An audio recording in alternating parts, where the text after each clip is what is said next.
Good morning, good afternoon, good evening, wherever in the world you might be. I am Nicole BC, and you know everything.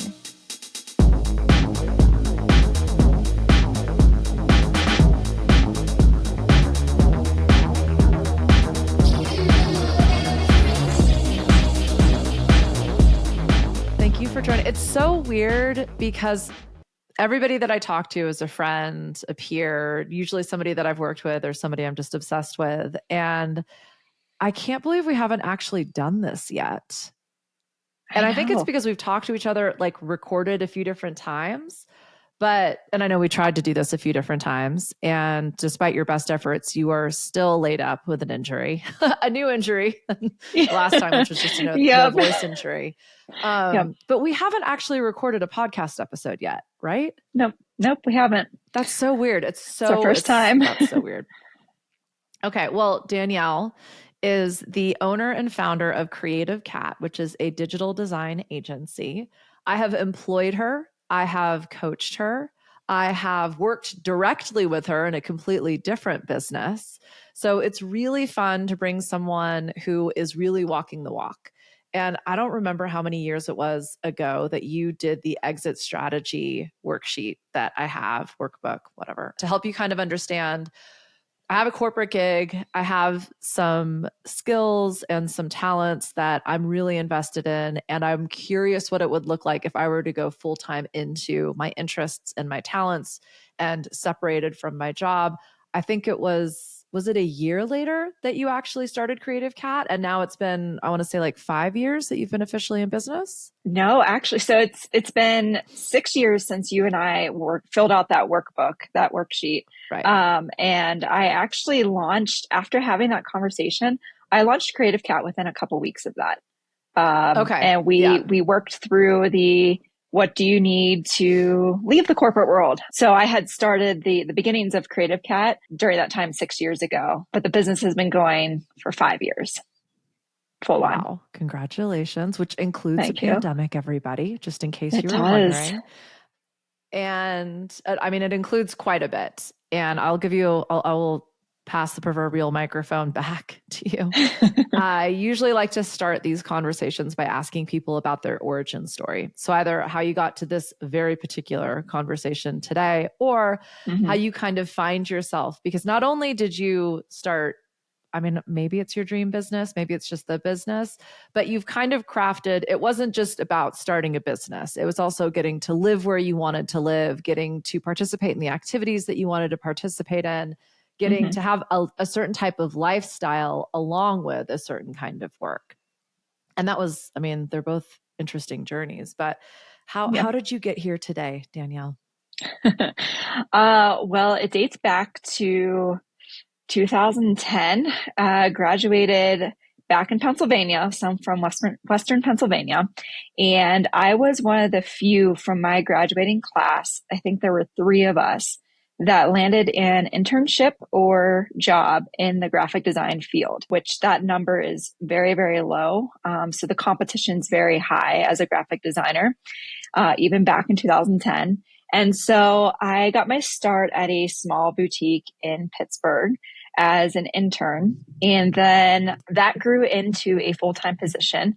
I worked there for about 5.5 years. But during that process, I really got to hone in on working with a slew of different clients. We would build their logos, we'd build their websites, and then any promotional pieces around that. And I really liked the fact that we got to work with a variety of clients instead of just one industry specific.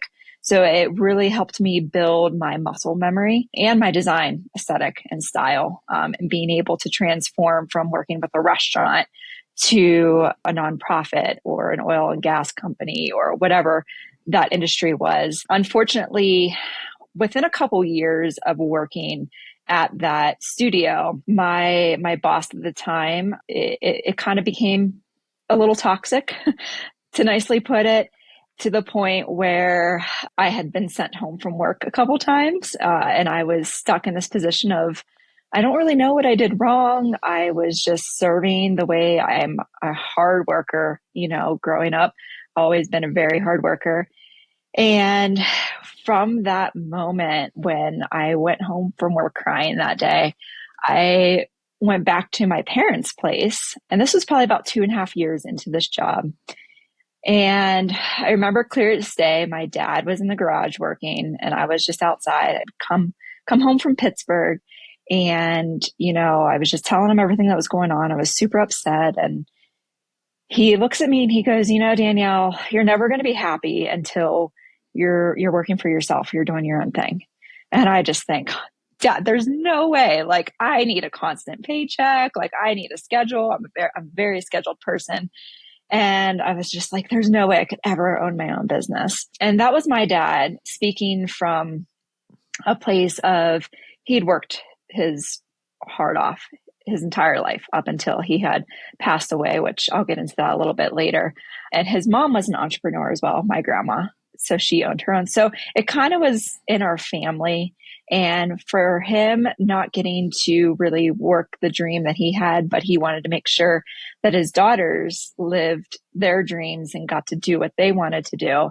It was very empowering for him to say that to me, even though at that time, I think I was like 23, I'm still kind of fresh out of college, learning how to like handle finances, all that fun stuff. So, I stuck it out for another 3.5 years. And it was a good job at the end of the day. I learned a lot and I'm very thankful for it. But something else was calling me to move somewhere and go somewhere better, get out of the place that I grew up in. Not that it was bad or anything, but I've always enjoyed personally accomplishing things like running races, cycling, things like that. And came out to Colorado to visit and I fell in love with the place and it felt like home, but way better. And so I moved out to Colorado after I found a job. That job was very similar to my first job and it started to fail within 8 months of moving out to Colorado. And so I'm like, I just moved here for this job. I really love it out here. I want to stay out here. What do I do? And this is where Nicole and I actually met. This is where she comes in. We started working at the same corporate office down in Denver, Colorado. And that was my first time ever working in a corporate setting. It's the most I had to dress up for work. And it was really good though. It was humbling. I went from working with all these different types of brands and these small agencies to this really big corporation that was trailblazing in the industry. And that's where I really got to hone in on my craft and some leadership, really focusing on hard deadlines, hard and fast deadlines, and being able to communicate in a very professional manner and present to executives of companies. And, so that was about 7 years worth where I worked in the industry, 7 to 8 years. And unfortunately, my dad had an accident and he had passed away. And at that point, I was like, man, life is way too short. I've gotten a lot of experience under my belt. I've learned a lot about design. From logos and branding to packaging design to in-store signage, advertisements, anything under the sun, art directing. And when my dad passed away, it's just this aha moment of like, life is way too short. What am I doing working for somebody when I could be working for myself, serving the clients that I want to serve, work with the people that I want to work with? And Nicole, at that point, I think that's where you had kind of been out for a year and you started working on your business adventure. And I just remember you posting something on LinkedIn about a free video call or something to that matter. I don't remember the details. And I remember signing up. I'm like, this is interesting. Like, if this is going to set me free, like this is my ticket. And when I sat down on that call with you, it was, I had this fear that I had in my mind of like, how am I going to survive? Like, what if this isn't successful? I'm quitting my full-time job. And you just had this way about you when we went through the workbook and you asked me all these questions of, well, what do you need if you were to like leave your full-time job, start your business? and just really talking through those fears, where those fears no longer were fears. It turned into excitement of like, okay, I'm writing this story, I'm creating this business. It doesn't need to be this very specific timeline of like, you have to get XYZ done. You have to do it on your own timeline and for what feels comfortable for you. And once I did that and I created that timeline with you, I realized that like, I can do this. It's not going to be scary. And it's my worst day is going to be the, best day than any day that I've worked for anybody else. And that's still been true to this day. And we've had some tough moments for sure. So I'm very thankful for having met you first off of that job. That job led me to you. That also led me to start CreativCat and then another business. Well, firstly, I always like to give credit where credit's due, and that's you. I would just posted something on social media at the end of the day and you responded to it. And if memory serves, what I was doing at that point was just some free coaching. I think I was getting my business off the ground, and the rub was I'll do 20 minutes of coaching, and we did it. It was 20 minutes. I'll record it. And then I thought I was going to share it. I don't know that I ever actually did share it, but I'd created the exit strategy workshop or workbook, which just walks anyone through the process of change. And I think what was really pivotal, which I kind of referred to earlier, it wasn't even so much the money or the job or the work. For you, it was, I want to live in the mountains. And there is not a lot of work in the mountains. So as someone who does want a regular paycheck, as somebody who does want to work really, really hard, I'm going to create that for myself if the why is my lifestyle.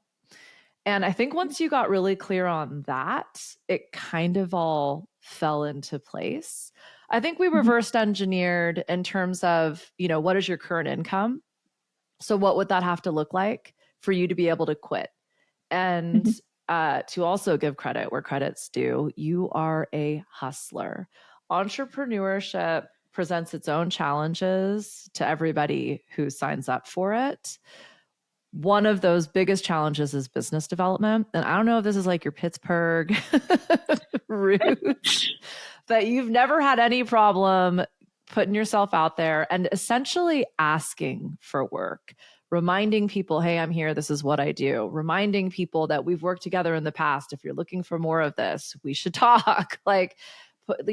Being willing to experiment and go to a chamber meeting or work for somebody for free so that they get a feel for what you do and then want to actually pay you because they recognize how truly talented and hardworking you are. And I think, there's always like a mixture of elements in this like recipe for success, and everyone's is going to be truly unique. But something I think a lot of young people and old people, whatever, people in general can forget is, and this will be my question to you, like, how useful were those jobs that you had in helping you become the entrepreneur and business owner that you are? Very useful. Even though there were a lot of hard moments, it's leaning into those hard moments. And I'm learning that full force in every aspect of my life currently as well, just with my body and, mentally and things like that. But those moments are what made me so much stronger. That's how I built my backbone. That's how I started to stand up for myself and to vocalize, this is what I want to do. This is why I want to do it. And really setting those goals and those terms, moving to the mountains was not easy. It took me a while just to even find a place. And then moving within where I'm at now, the town and their restrictions has not been easy, even 2.5 years after the fact. Learning all the things that I learned throughout those 7 to 8 years working for somebody else is invaluable because it did shape me into the person that I am, and to also focus and hone into who I want to be and why I want to be that person, and who I want to serve and why I want to serve that person. Ooh, thank you for that. Because you didn't really come from a particularly creative family. I don't think you came from a particularly creative culture. How did you discover your own? How did you not just discover, but how did you discover and then hone your own creative talents? Well, I've always been good with my hands, so I'm very mechanical like my dad was. And it's interesting, after he passed, we would always work together on projects in the basement. And I would draw when he was working on a tractor or something like that. So I come from a very like country, grew up near the Amish, I'm not Amish type of family. And so I was always drawing since I was a little girl. And I was also really good with hair. And initially I wanted to go to school to become a beautician. And I'm like, I don't really want to stand on my feet that long serving, people. I want to get into it more. And I remember during high school, they had a career coach come in from the Art Institute, and they were showing us graphic design and a graphic design program. And as soon as I saw that, I said, that's exactly what I want to do. I'm a very definitive person. It doesn't take me long to make up my mind on anything. And so as soon as I saw that, I focused on, okay, this is what I want to do. And our father always wanted us to go to college. And so initially I was going to go to the Art Institute, and he didn't really understand that there is a difference between an art institute and a 4-year college. But I ended up going to a 4-year college that is well known for graphic design and art, all within Western PA.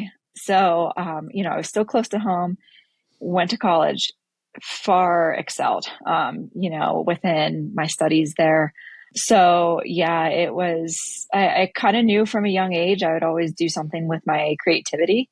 I didn't know what until I was, a junior-ish in high school. And I just leaned into that. And 15, almost 16 years now in the field of both working for people and myself, I still love what I do. We always say in my company, because it's cat themed, things really get our whiskers twitching with excitement, because it does. The creativity that I can just kind of run with and do what I want to do and love what I do.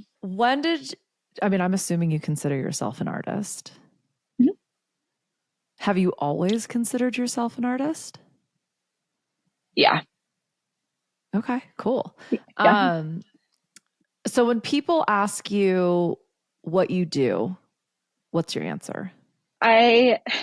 Sometimes I make it super simple for people, because if I say I'm a graphic designer, sometimes they think that I'm a phenomenal illustrator. And I wish by all means that I was a phenomenal illustrator, but I'm not. Like, I'm really good at digital art for sure. But I tend to tell people that I make things pretty. And that's not me degrading myself by any means, but to put it simply, that's what I do. I take a message, a story, an image, an ad, whatever it might be, and I simplify it and I make it clean and clear so that the consumer or the client, they're able to take that and directly impact their clients, their patrons, whoever they're trying to reach. So I'm cleaning up basically the loud noise in a beautiful design that speaks directly to what that client needs, whether it's through a logo or a website or a poster or an ad. And this might be a pretty long or varied answer, but what is your creative process? Like, how do you do that? And how do you do that day after day after day, client after client after client, whether it's a bike shop or a resort or the packaging for a product that's going to go on the shelf in a retail store? Yeah. So where I got my education from in graphic design, we were taught to start with a pencil and paper first. And I still hold to that to this day. There's a lot of designers out there that will just go straight to the computer. And for me, I've always felt like that limits you of your ideas, because for me, when I'm sitting there with a blank piece of paper, I'm just thinking of all these different ideas. So I'm loosely sketching those ideas. And when I say loose, I mean loose. Like I've had a lot of people ask me to like see my actual process, and my process is very, very messy. A designer's brain is very messy until you get the end result.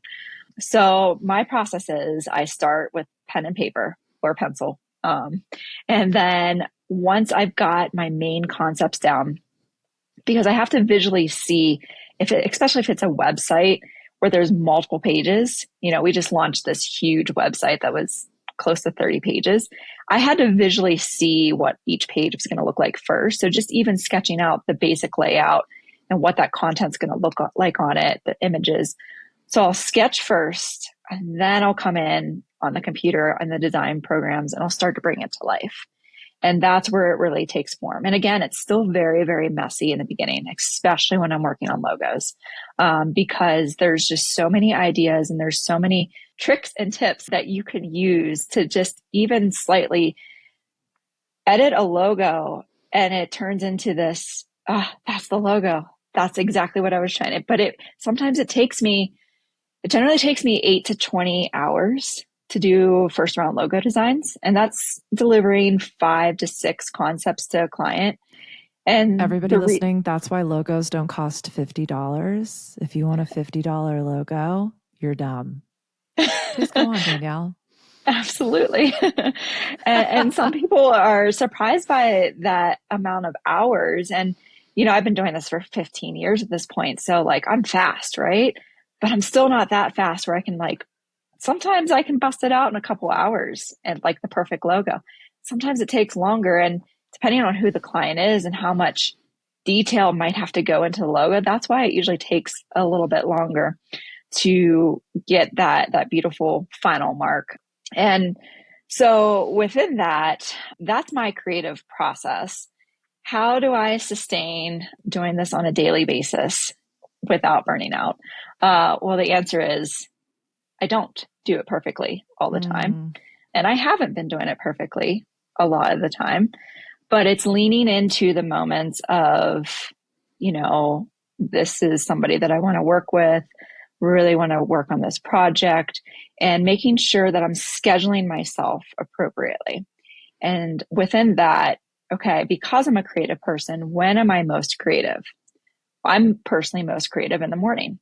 So I have to work on my creative projects from the morning to about noon, is when I start to tap out. And then from there, I can start to have meetings, and then I can work on the other side of business things, because I know that's when my creative juices have completely left my mind for the day. So I'm very self-aware on that, and when I need to be working on creative items, but also baking in time for self-care and getting that mental reset. There he is. Sorry for those of you listening. We have the Creative Cat himself joining us. I don't know if you want to introduce him. I believe he wants to be introduced, Danielle. He does. This is Captain Jack. This is Captain Jack. Oh, what a man. The legend himself. He is a legend. He's the reason, briefly, not to get off topic here, but the reason we just got kitty butt as well. So yeah. I'm sorry about that. Oh no, you don't need to apologize. It would not be an interview with Danielle and CreativCat without CJ. So absolutely. I've had Captain Jack since I was studying design for in 100 college. years. Yeah. Really aging me, Nicole. CJ's like, it's hard being the best looking one on this call. I don't know what to tell you, ladies. He is. So yeah, that's why he's the man behind the brand, as I always say, is because he's been with me since I started studying graphic design, and he's still with me. So we've had a long haul, but we've done it together, and it's been fulfilling and amazing. So yeah, so getting back to your initial question. How did you, I know I give you a really hard time, and I'm totally interrupting you here. No worries. Because you kind of went all in on the cat stuff. Mm-hmm. Is that just your branding background, being like, look, this business is born from my desire to live a specific life and my obsession with my cat. But yeah, I mean, I might give you a hard time for being a crazy cat lady, but how did you give yourself permission to be like, this is the brand, I'm going all in, and it's CreativCat to the max? I mean, I know who I am, and I'm proud of who I am. And For me, it was two things. The first being when I came up with CreativCat, and I know there's a couple Creative Cats out there. When it hit me, it just rolled off the tip of my tongue, and I'm like, "This is it. This is the name." Like I said, I'm very definitive on anything in my life, and I knew that that was it. That was the name of the business, and I'm not a crazy cat lady, to be clear. I'm crazy about my cat. There's a slight difference. Said like a crazy cat lady. Just kidding. I do like dogs as well. And I do want to get a dog at some point. I just need to get a house for the dog. Um, just to be clear though, do you take your cat on hikes wearing a leash? yes. Yeah. Do you And go he on also, cat dates with your cat to the brewery that is pro cat? absolutely. They have made beer shirts because of me. I am working with another restaurant in town that they want to advertise that their dog, it's on a barge. It's actually a really cool restaurant. It's on a barge in the middle of town here. And they want to advertise that as a dog friendly patio. And I said, what about cats? And they're not saying no. So slowly but surely, I've gotten my cat to be very popular and integrated within the town of You're Breck. changing the world. The cat One cat lovers, at a of which time. I think are a majority in this audience, are applauding you right now. And they are tisking me, that's for sure. But okay, so the not burnout thing, I think we were kind of there, how you stay inspired and how you kind of manage things or don't. Please continue. Yeah, so one thing that I didn't get a lot of when I was working for other agencies and corporations was vacation time, was time to Mm, do what I want when I want. And that's not self-entitlement, it's just mental health and good for your mental health. mm, When I lost my dad and before I left corporate and before I started CreativeCat, I was in a deep dark hole and I was like, I don't know how I'm going to get out of this. And the business saved me from that moment because it gave me the opportunity to not only, work with the clients that I want to work with, but to play and to have that mental release. And, when I started the business, I was still living in Denver and I knew I wanted to get to the mountains. Didn't know how I was going to do it, didn't know when that was going to happen. And by the way, when I left corporate, even though I had started the business for a year at that point, is when COVID happened. So there were a lot of curveballs thrown at me at that time. And, I leaned into it and I started to thrive. And then soon after, I was able to make my dream reality and move up to Breckenridge, where I'm at now. And moving here, I was able to go out and ski for a couple hours, take a break for, go on a hike, go on a walk, go on a bike ride. That to me, that's my self-care. Those are my mental releases.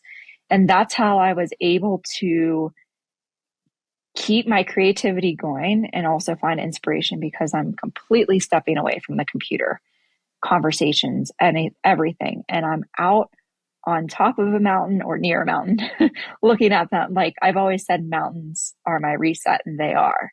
And so even just getting an hour or two out on the slopes is what really kept me going and saving me from my creativity so I wasn't burning out. So that's what my plan was.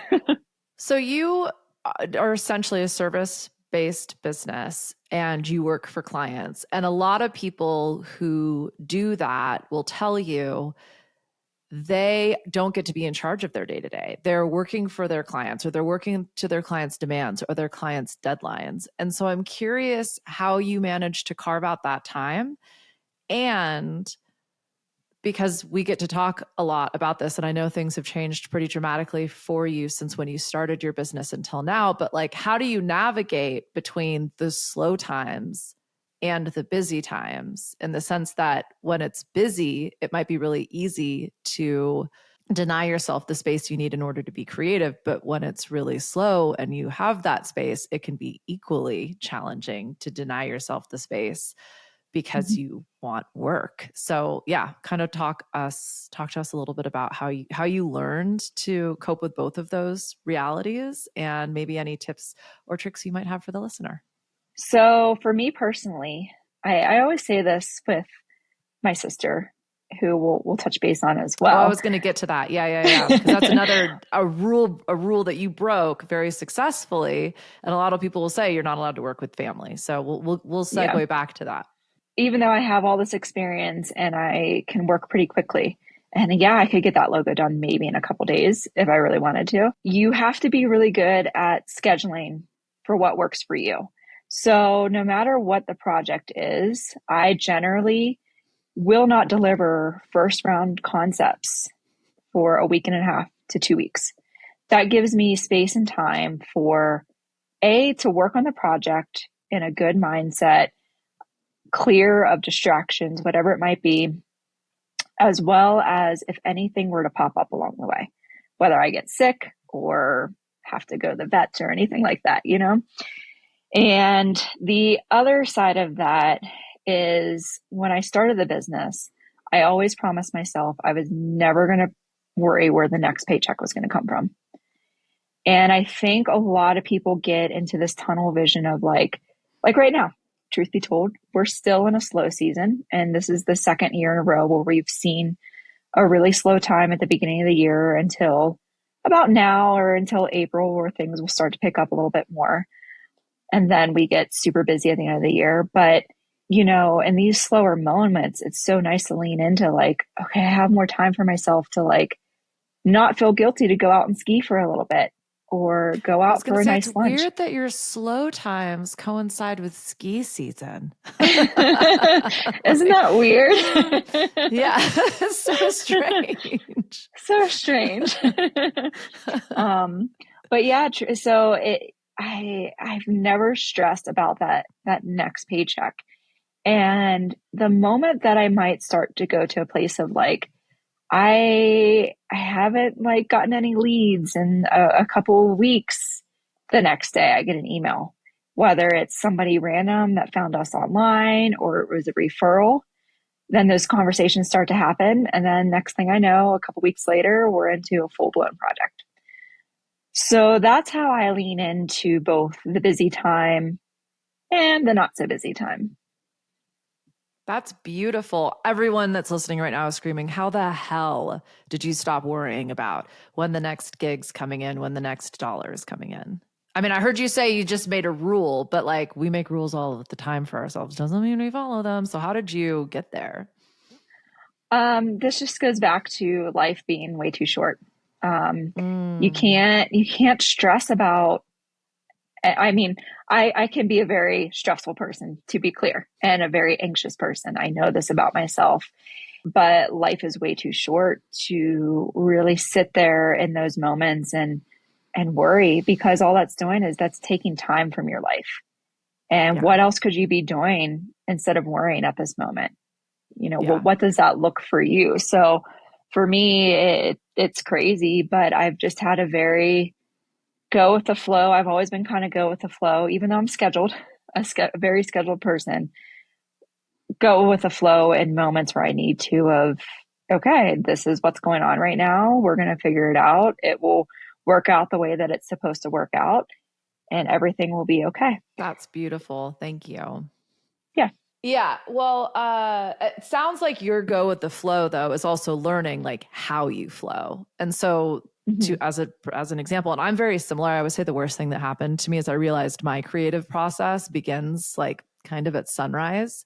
And I'm not a morning person. Every time anybody says like I can't wake up early in the mornings, I'm not a morning person.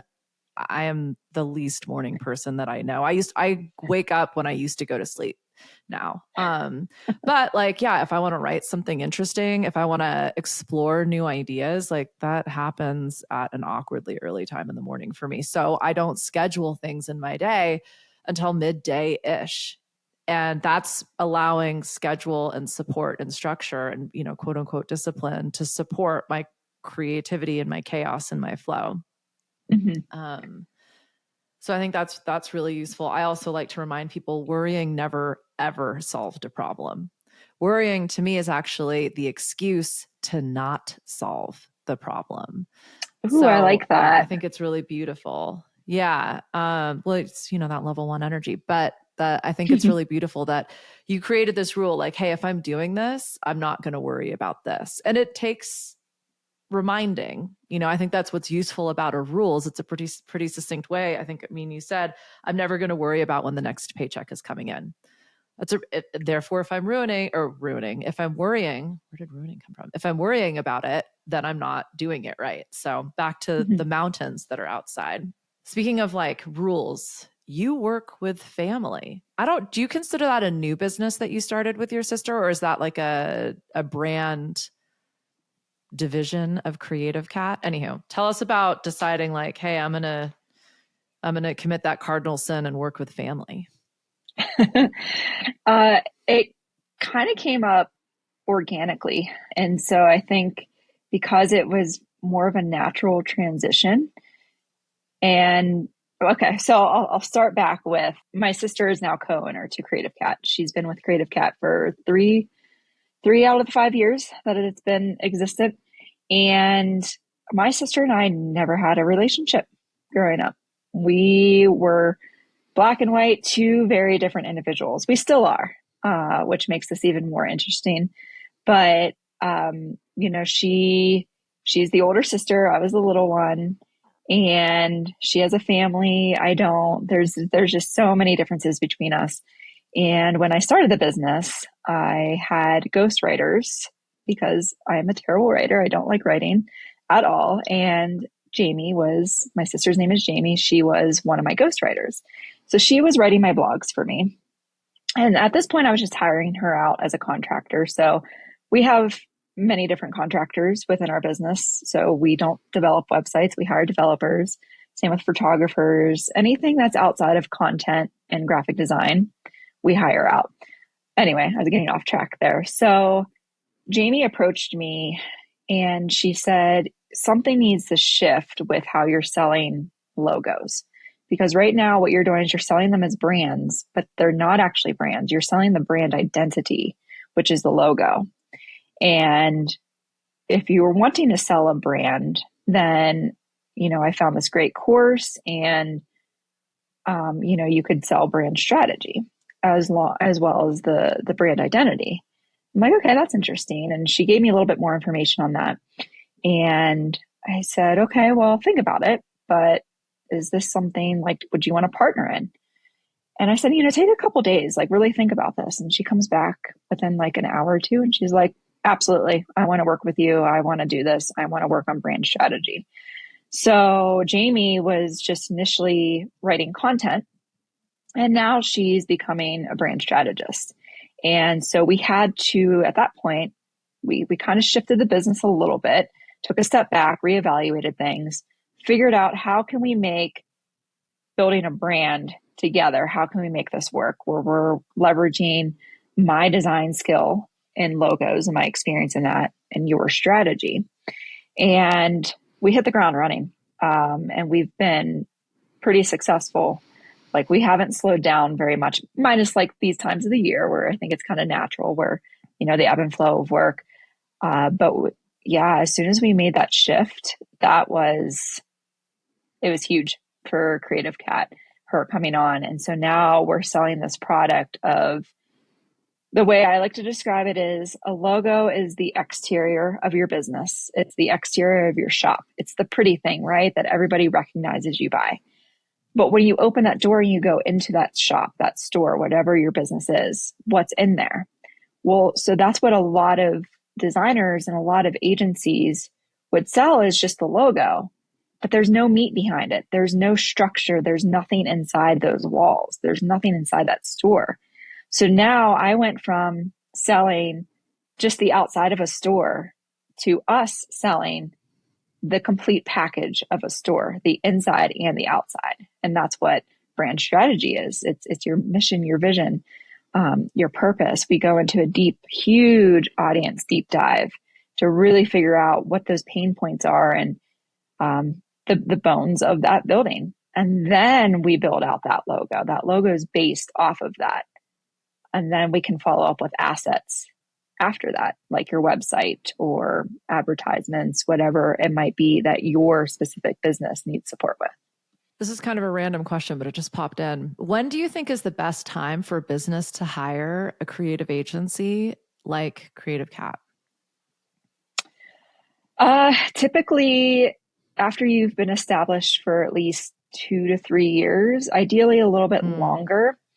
So I understand that every business has to start somewhere and budget mm-hmm, is low. And that's kind of where we were, where mm-hmm, we weren't finding clients that had the budget because they were just starting things and they don't really necessarily want to invest in a logo, but they know that they need one. And so that's where that shift also kind of took place of we're working with people who have been established for a few years and they're ready for basically a rebrand. And whether they've had the strategy before or not, we help rebuild that. And sometimes that changes the logo as well as it should, because, businesses shift as well as they grow, as mm-hmm. they should be growing. You want to make sure your brand is supporting you as you grow. And so that's where those are our ideal clients, people that have been established. They're much bigger businesses where they have the time and they have the money to invest into their brand because it's the most important part of your business, arguably, because it's who you are that Yeah, nobody it's else is. interesting because I 100%. And I find a lot of people will spend so much time on this, largely because they don't have the budget. And so it's something at the inception of their business they spend a ton of time on and think is super, super important. And so much so that it can actually hold back the inception and launch of their business. But in my experience, I don't know if you'll agree or disagree with this, but it takes putting your product out there, whether it's a service or an actual product, or even just your expertise and knowledge. And it Mm-hmm. takes a little while to figure out what exactly it is that people are buying and why they're buying and who you are in that and how you connect with your people and your audience and your industry. And that, I mean, that takes as long as it takes. I think it demands getting started and getting out there.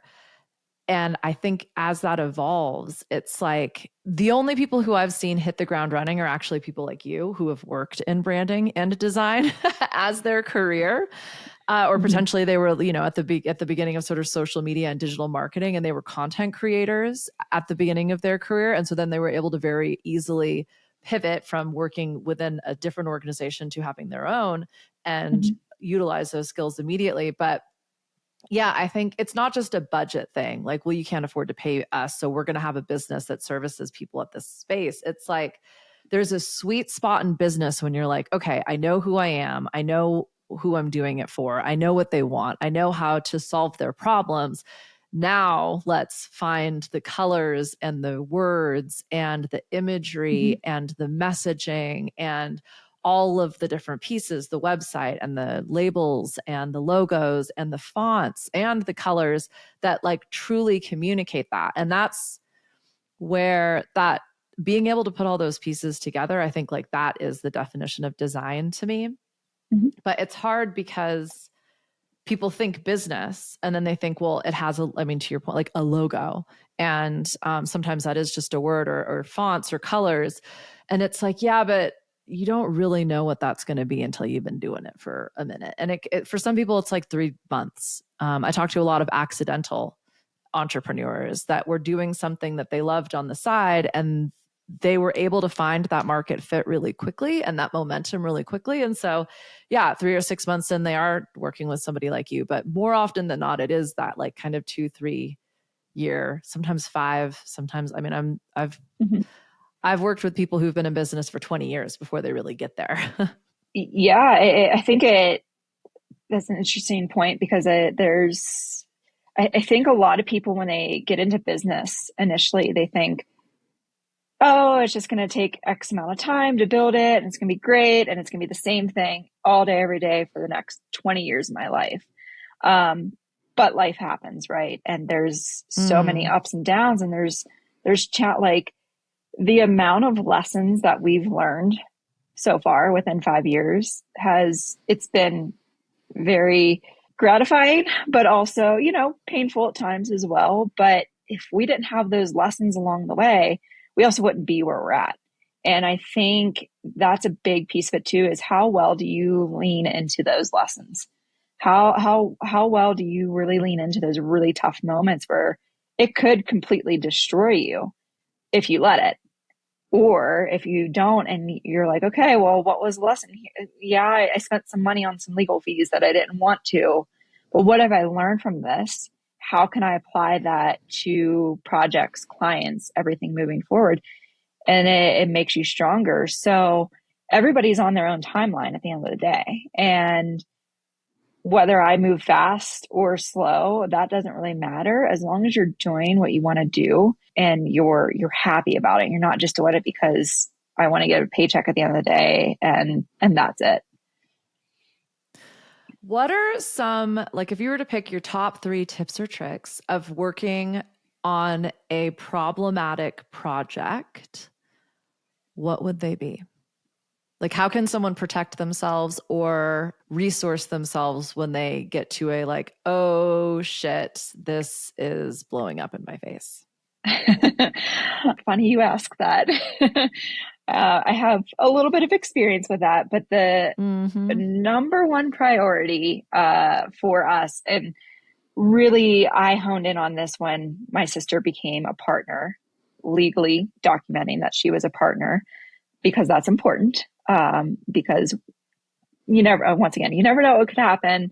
Things have been great for a while, but legal documentation. So your contracts, make sure your contracts are solid, but also just be attuned to the fact that like your contracts are going to keep growing and evolving as the business does, because things are going to happen that you don't even think are going to happen, and they do. And you just make that contract even stronger because, oh, well, I've learned this lesson. I've gone down this road that I never thought would happen. And it happened. So spend the money to have an attorney create your legal documentation, whether it's for your contractors, for your project itself, everything. Keep it in writing constantly. So I don't know if that falls into a second tip too, but I'm a type of person that I like to have everything documented in an email. Text is fine too, but documentation, it's important because sometimes these projects go on for 6 months to a year. Do you remember what that initial phone call was and every single thing that was said on that phone call? Probably not. But if you had documentation from notes that were taken from that meeting and emails from along the way, for if or when you ever need to reference them, you have them and you have that to support you if you need that support in a legal matter. So that's really big for us in the transparency and making sure that everything is legalized. And it's the not so fun side of business. Like, we go into any project thinking this client's going to be great, this project's going to be great, but you never truly know. And I think when you go through those situations too, you become more self-aware of, okay, well, here are some questions that I didn't ask before during that initial kickoff call that I'm going to ask now. And so really starting to define, is this the right client for me? Is this the right project for me? Do we truly have the same goals and values? And so asking questions is also, in my opinion, very important in this industry, because most people that are coming to you, they either have no idea what you do, or they have a little bit of an idea, but they've maybe talked to somebody else or a couple other people, and they haven't gotten a clear message of this is exactly what you need. So there's a lot of education when it comes to the design and marketing world in general, because at the end of the day, people want to know, what's my ROI going to be if I invest 15 grand into a brand? Like, when am I going to get that money back? And it's hard as a brand designer, because the answer is, like, we can't give you a specific time frame We can't give you the data that you want and need. All we can do is give you the facts of this is what your brand needs, because it's not just the design of it. It's not just the strategy. It's what you do with it afterwards. So that would probably be my third point, is making Mm. sure that the clients are being educated properly, whether it be on branding or websites. We're designers. We create content. We're not marketing. And I think there's marketing and design get thrown around a lot. And people think that they're two in one, and they're not. They are two separate, completely separate things. And we help support one another, but it's the matter of, this is our profession. We're very specific and in tune of what you need as a brand designer and for your websites and promotional items. But that marketing is another puzzle piece where once we click and we work together, it's great. We can serve the client how they need to be served, but just really educating them on, you might think you're coming to us for marketing, but really we're helping you with your brand, and we can help you with your marketing after we get that structure. We get those beans laid out. One of the things you did in terms of your own marketing, not just your brand and design, was find some iconic clients. And you did that pretty early on. I think you made some moves that some people would think, well, you need to have this big portfolio, or you need to have like minded clients that are already at that level before you can pitch yourself. And you kind of went, it's that chicken or the egg thing. Like, in order for me to get these very large corporations or, really like famous people to hire me, like I got to start somewhere. So for someone who wants to be taking on bigger clients, could you have any tips or tricks that helped you take on bigger clients? Yeah, for me, at the end of the day, I say don't worry about where that next paycheck's going to come from. But Mm. also I say it's not about the money at the end of the day. Yes, it is to the standpoint, like, you got to survive. You need to pay for your mortgage or your apartment. You need food in your belly. You need food in the cat's belly. But at the end of the day, I focus on how I want to help people. How can I help people? And so sometimes that means we take on a client and we do it completely pro bono. And so I reached out to a pretty well-known ski mountaineer athlete. I'm all about female empowerment. I look up to very strong women in my life, like you, Nicole, because you're mentors. I guess that's an answer from your previous question too, is find a good mentor and leader to help you get through those tough moments. But regardless, so I sought out after somebody that I really look up to, something that I'm very passionate about. And, I did have to build my portfolio outside of the companies that I worked in. And I knew that it was going to take some work that, it was going to be free at the end of the day. It was going to be free. But how could I utilize that work for leverage it to build off of that? And that's exactly what I did with Carolyn. Her name's Carolyn Gleich. She's a professional ski mountaineer.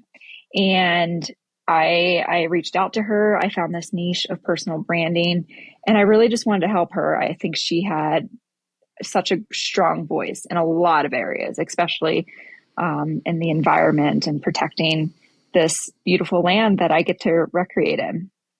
And so with that, she's helped support CreativCat along the way, and just, giving shout outs and tagging us and, showcasing our work. It's reaching a lot more viewers than what I can reach personally. And that came back fourfold a couple months ago. So she is taking another step in her journey, and she's running for Senate in Utah.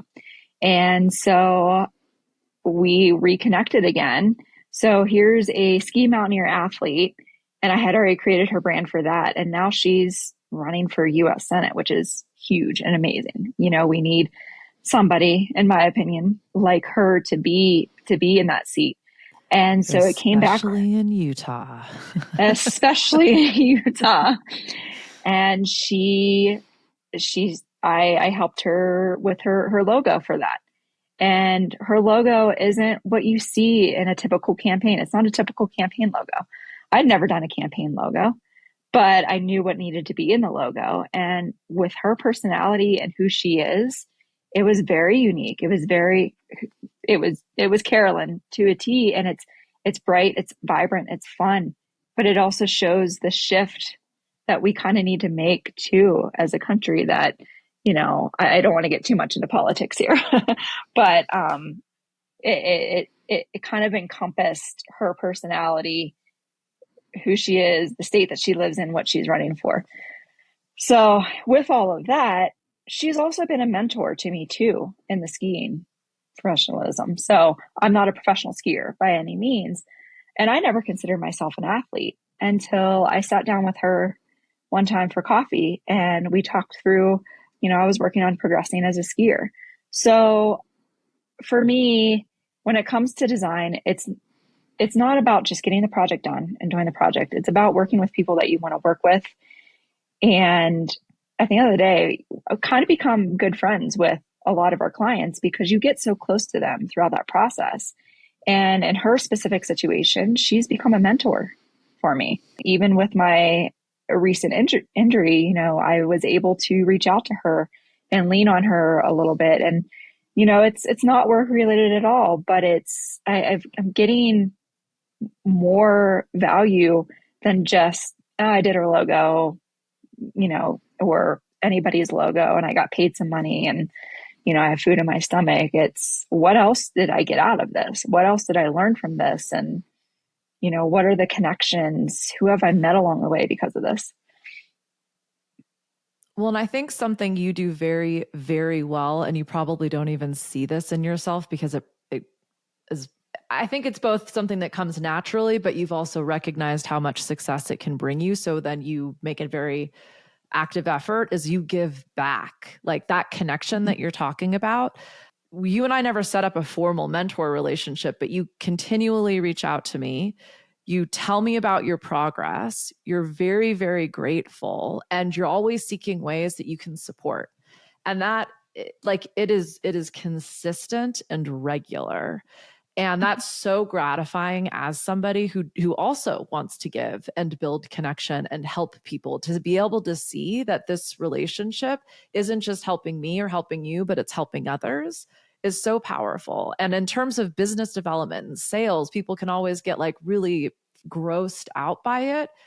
But correct me if you think this is wrong, what I've watched you do is go, this is what I'm really interested in: the environment, strong women, design, cats. But I joke about it. But you worked with some local businesses because you moved to a completely new place. And I think a lot of entrepreneurs and business owners and artists struggle with, especially relocating, but not just starting a new business, but finding a new home. And you literally hit the pavement and you went knocking on doors. And I don't think this was an overt, how can I make money from this or get a sale? You were like, what's the opportunity? How can I help?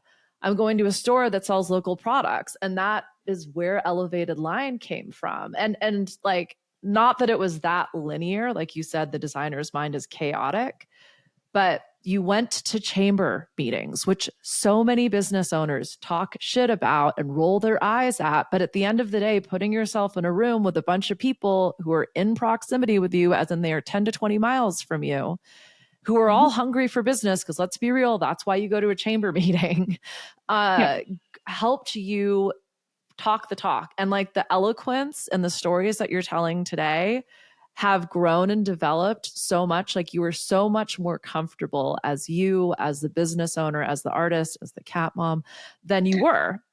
And that only happens from doing the damn thing. And sure, getting somebody like Carolyn to say yes might seem like a big stretch or a big leap to someone else. How do you get that artist or that athlete or that business owner to say yes to you when you're just a newbie? And I think your answer to that would be genuinely interested in it.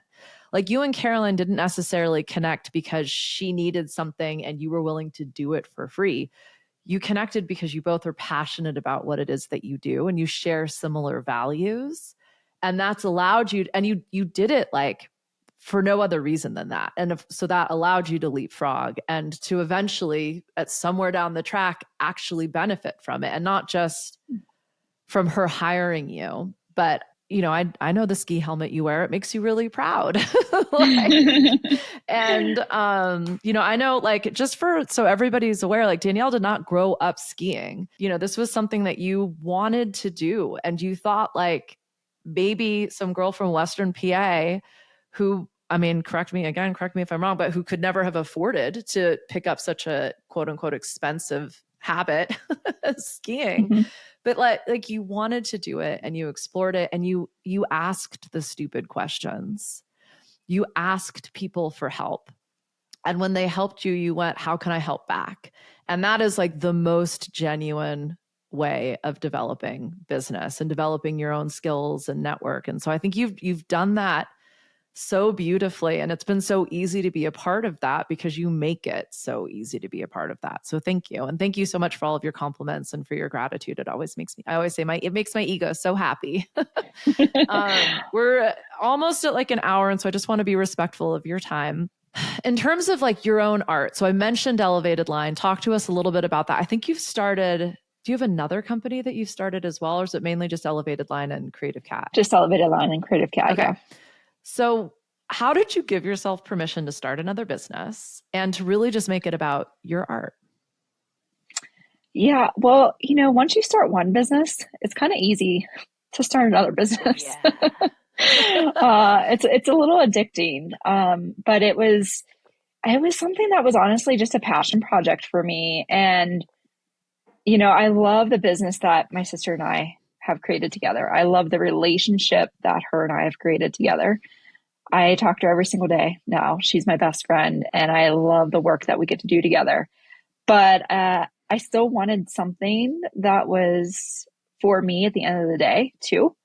So not to disregard anything that my sister and I do, but I love mountains and I love cats. Like once you meet me, you know my loves, you know what I don't love. And you love Pittsburgh. Let's be very fucking real about that. I'm still a Pens fan. Yeah, you gotta love the Berg. I was like, it could have gone Penguins instead of cats. I don't know, but sorry, go on. It could have. I don't know if I could, have a pet penguin, but yeah. So the Elevated Line was born because in Colorado there are 58 mountains that are above 14,000 feet. And when I moved out to Colorado, I started climbing them, hiking them. And it's another mountain reset in the summertime where you get to stand above 14,000 feet in the air and you get to see all these other surrounding mountains. And each mountain is different. Each hike, even the rock is different. It presents unique challenges, whether it's the 14 mile hike, or you got to backpack in or take a train, or the rock is not super stable. It's another challenge for me. And I wanted a way to represent these beautiful mountains. And there's not a lot of 14er map designs out there. There's some, but not for the style that I was going for. So it just turned into, I did a hike to raise money for the Brain Injury Alliance a couple of years ago. And I realized, well, now is the time to start doing it. I need to start the business now. I want to make thank you cards for this. So Pikes Peak was my first because that's where the event took place. And it just kind of spiraled after that. And it's an all online business. I don't work on it a ton, but it's a little bit of a mental release from time to time because it's black and white design. It's very different from my CreativCat design. So I made some really great connections in the town of Breck that I had my first show in November. It took 2 years to get a seat for that show. And so that show was in November at a coffee shop, and Elevated Line really started to, yep, super exciting. Elevated Line really started to pick up traction there. And then I have a couple shops in town that showcase the work and sell the work. So when I say passion project, it literally is a passion project. I haven't yielded much income, mainly just because I have expenses. Trademarking is very important to me, but just making sure like that my business is set up correctly and everything's protected, because I want my artwork protected. Outside of that, with both businesses, I love to give back, not just by maybe offering a free service, or just heavily discounting a project, but for each business, we give back a certain amount of money each year. So with Elevated Line, after I was done at the show in November, I was able to give $200 to the Colorado 14er Initiative, which is an organization that helps maintain all 58 of those trails. And if you've ever hiked a 14er in Colorado, realizing the work that they do to put into maintaining those trails, it's massive. It's not an easy job. It's a lot of hard, heavy work, just to make somebody's climbing or hiking experience easier or better or safer. So at the end of the day, that's who I am to a T. I love to give back. I love to help out in any way. And Jamie also gives back within CreativCat as well. So we both pick organizations that we want to give to each year. And sometimes it's not a lot, but it's enough that we were able to help somebody just with the work that we do. That's incredible. Thank you for sharing that. I love your story, but I'm very biased. I think this kind of takes us to the end. Yeah, I don't really have any other questions. I'm just looking at my notes. We'll link to Elevated Line, to CreativCat. It's pretty easy to find you online. Those are your handles on all the different platforms. Is there anything coming up? Actually, I did want to ask, how many of the 14ers have you done, Danielle? Oh, I think I'm at 33 or 34 as of last year. So holy shit, there. That's a lot. Do you have plans for the summer? Which 14ers are you going to do this summer? Unfortunately, I don't know if I'm going to be able to get any 14ers done this year. Oh, is that because of your knee? So yeah. Danielle's currently laid up right now. She's got a big old brace around her knee. Yep. So no 14ers. Okay. Yeah. What are the next ones on your list? Snuffles. It's been on my list for years. It's always been my favorite. It's closest to my favorite mountain town in Colorado, which is Telluride. There's just something about that mountain that has always drawn me to it. And last year I climbed my first class 3 14er, which means you have 3 points of your body are in contact with the mountain as you're no longer just hiking upright. You're using your hand to some extent to help get you on top of that mountain. So I started to progress as well in my hiking for these 14ers. So I feel a lot more confident after doing my first last year. So Snuffles is a class 3, and I'm looking forward to climbing that once I get through my healing, my internal and external healing. So I'll be cleared to get back to my activities by October. Just in time for ski season. Well, yep, just in time for ski season. Thank you so much for making this an activity. Yeah, it's a huge bummer. I know you were not stoked when that happened this year, but I think it's been kind of a shitty winter. Maybe there's been some snow recently, but as long as you got last winter and you're good. Thank you so much, Danielle. Maybe we'll catch up after you do your next 14er. And I did not know Caroline was running for Senate. That is fucking awesome. So thank you for sharing that as well. We'll link to your businesses in the show notes. Anything else coming up or going on that you want us to know about? Not that I can think of. Kind of business as usual. Okay, and cool. Within this injury itself, I'm reworking some things, and I think next year is going to be a huge shift as well. So I'm just excited for what's going to happen. both with business, personal life, everything outside of that. So super excited. Cool. Well, thank you so much. I'm going to stop recording.